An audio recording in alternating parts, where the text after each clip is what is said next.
నమస్తే బాస్.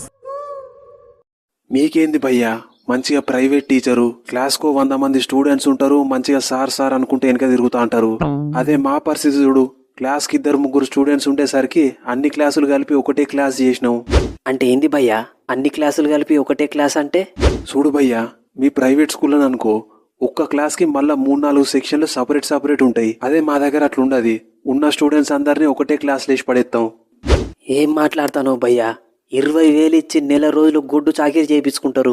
100 మంది పిల్లగాళ్ళల్లో ఒక్క పిల్లగాడు ఫెయిల్ అయినా గానీ మా వల్లనే ఫెయిల్ అయింది అంటారు. ఇక పేరెంట్స్ పైసలు కడతారు కాబట్టి పిల్లగాడు ఫెయిల్ అయినా పాస్ అయినా బాధ్యత మాదే అంటారు. కానీ మీ పరిస్థితి మాత్రం అట్లుండదు. మంచిగా కాలు మీద కాలేసుకొని కూర్చుంటారు. పేరెంట్స్ ఎవరైనా వచ్చి అడిగితే గవర్నమెంట్ స్కూల్కి పంపిస్తే ఫెయిల్ కాకపోతే పాస్ అవుతారని అంటారు. కరెక్టే భయ్యా, వాస్తవం చెప్పాలంటే మీరు మాకంటే మస్తు కష్టపడతారు. అయినా ప్రైవేట్ స్కూళ్ళల్లో లక్షల ఫీజు తీసుకుంటారు, మీకు కూడా లక్షల జీతాలు ఇస్తారు కదా. ఏం మాట్లాడుతున్నావు భయ్యా, లక్షల? నెలకి 20,000 జీతం ఇస్తారు. పొద్దున్న నుండి సాయంత్రం దాకా ఊర్రి సావాలే. నెలకి 20,000? మా స్కూల్లో ఆయమ్మకి ఇస్తారు కదవే. ఏంది, అస్సలు పిల్లగాళ్ళ దగ్గర ఫీజే తీసుకొని మీ స్కూల్లో ఆయమ్మకి 20,000? మరి మీకెంత? ఫస్ట్ నుండి 5th చెప్పేటోళ్ళకైతే 35,000 దాకా ఉంటుంది. ఇక మీద చెప్పేటోళ్ళకైతే 50 నుండి 70,000 దాకా ఉంటుంది. ఏం మాట్లాడుతున్నావు భయ్యా, మేము 3-4 నెలలు కష్టపడితే వచ్చే జీతం అది. ఎస్, మాకు పెద్దగా కష్టపడకుండానే ఇస్తారు. మీకు ఇంకో విషయం తెలియదు భయ్యా, సమ్మర్ హాలిడేస్లో ఇంటింటికి తిరిగి పిల్లగాళ్ళని జాయిన్ చేసే టార్గెట్ కూడా పెడతారు మాకు. ఆ టార్గెట్లు మాకు కూడా పెడతారు, మేము కూడా పోతాం. కానీ ఎవరు పట్టించుకోరు. ఏం చేస్తాం, ఇంటింటికి తిరిగి మంచిగా చెప్తాం, అయ్యా మీరు ప్రైవేట్ స్కూల్కి ఎందుకు పంపుతారు, లక్షల ఫీజు తీసుకుంటారు, మా దగ్గరికి పంపుల్ని మంచిగా చదువు చెప్తామని చెప్తాం. కానీ వాళ్ళు ఏమంటారు, లేదు సార్ మా పిల్లగాడు ఇంగ్లీష్ మీడియం స్కూల్కి పోవాలి, మా ఉన్న ఆస్తులు అమ్మైనా సరే ప్రైవేట్ స్కూల్కే పంపుతాం అంటారు. ఏముంటుంది సార్ ప్రైవేట్ స్కూల్లో పిల్లగాళ్ళని టార్చర్ పెట్టుడు తప్ప. 2nd క్లాస్ చదివే పిల్లగానికి 10 కేజీల బ్యాగు, ఓ ప్లే గ్రౌండ్ ఉండదు, స్పోర్ట్స్ ఉండయి, ఏం యాక్టివిటీస్ ఉండయి. Correct sir. అదే మా గవర్నమెంట్ స్కూల్ ఎట్లుంటది, మంచిగా చెట్లు, విశాలమైన ఏరియా, మధ్యాహ్నం అన్నం కూడా ఫ్రీగానే పెడతాం.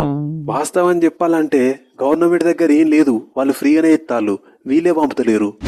ఏంటిది సార్ మీరు మాట్లాడేది? ఈ గవర్నమెంట్ స్కూళ్ళని నడవనీయకుండా చేసేదే ఆ గవర్నమెంట్లు ఉండేటోళ్ళు. ఈ ప్రైవేట్ స్కూళ్ళని ఎవలి ఆ గవర్నమెంట్ నడిపేటోళ్ళే కాదా? పిల్లగాళ్ళందరూ గవర్నమెంట్ స్కూల్కి పోతే ఈ ప్రైవేట్ స్కూల్ నడిపేటోళ్ళకి పైసలు ఎడికి వెళ్ళొస్తాయి. ఇదంతా పెద్ద సిండికేట్ ప్రజలకు తెలియంది కాత్తి. అవును సారు, మీ ప్రైవేట్ టీచర్లు అందరూ ఒక యూనియన్గా ఏర్పడి మాకు శాలరీలు పెంచుతానే మేము వచ్చి చెప్తాం, లేకుంటే స్ట్రైక్ చేస్తామంటే వాళ్ళే దిగత్తారు కదా. ఏం మాట్లాడతారు సార్, మీ గవర్నమెంట్ జాబర్స్ అంటే ఏ చిన్న విషయం మీదనైనా స్ట్రైక్ చేస్తారు. అదే మా ప్రైవేట్లో అట్లుండదు. మేము పోతే మళ్ళీ ఆ జాబ్లకు ఎక్కడానికి బయట 100 మంది రెడీగా ఉంటారు. మీలాగా పిఎఫ్లు, గిఎఫ్లు, పెన్షన్లు అవన్నీ స్కీములు ఉండయి. యావా, by God's grace government job కొట్టినా, ప్రైవేట్ల పరిస్థితి ఇంత దారుణంగా ఉన్నదని తెలియదు. ఎనీవే, మంచిగా జాబ్ చేసుకో బ్రదర్, ఎప్పుడు బీకెత్తారో తెలియదు. ఈ జాబ్ చేసుకుంటేనే ఎట్లయినా కష్టపడి మళ్ళీ గవర్నమెంట్ టీచర్కి రాస్తా. థ్యాంక్స్, నమస్తే. సో దోస్తులు, ఇది జస్ట్ ఒక స్పూఫ్ మాత్రమే. ఇందులో ఎవరిని నొప్పించడం కానీ కించపరచడం కానీ మన ఉద్దేశం కాదు. సో ఇది జస్ట్ మన ఛానల్లో government job versus private job కి సంబంధించిన సిరీస్. ఇలానే మనం ఇంకా చేయొచ్చు, government driver versus private driver, government doctor versus private doctor. మీకు ఇంట్రెస్ట్ ఉంటే కామెంట్ సెక్షన్ లో చెప్పండి, ఖచ్చితంగా దాని మీద వీడియో చేయడానికి అయితే ట్రై చేస్తా. ఇక చదువు ఎవరు చెప్పేదైనా చదివే, ఖచ్చితంగా ప్రైవేట్ స్కూళ్ళల్లో వాళ్ళు తీసుకునే ఫీజులకి టీచర్లకి ఇచ్చే జీతాలకి మ్యాచ్ అయితే లేదు. ప్లస్ గవర్నమెంట్ స్కూళ్ళల్లో అక్కడ టీచర్లు తీసుకునే జీతాలకి ప్లస్ అక్కడికి పోయే స్టూడెంట్స్ కి కూడా మ్యాచ్ అయితే లేదు. సో ఇవన్నీ బ్యాలెన్స్డ్ ఉండాలి. సో ఎవరైతే ఆర్థికంగా బలంగా ఉంటారో వాళ్ళు ప్రైవేట్ స్కూల్కి పంపించుకున్న తప్పు లేదు. బట్ ఆర్థికంగా బలం లేని వాళ్ళ కోసం గవర్నమెంట్ స్కూల్ అయితే డెవలప్ కావాలి. ఇంకా గవర్నమెంట్ స్కూల్కి పంపినా మా పిల్లగాడు మంచిగా చదువుకుంటాడు అన్న ధీమా మధ్యతరగతి ప్రజలకి, దిగువ మధ్యతరగతి ప్రజలకైతే రావాలి. వీళ్ళు ప్రైవేట్ స్కూళ్ళకి పిల్లగాలను పంపించడం అయితే ఆపాలి. ఇక దీని మీద మీ ఒపీనియన్ ఏంది కింద కామెంట్ సెక్షన్ లో చెప్పండి. నెక్స్ట్ వీడియోలో మళ్ళా కలుద్దాం.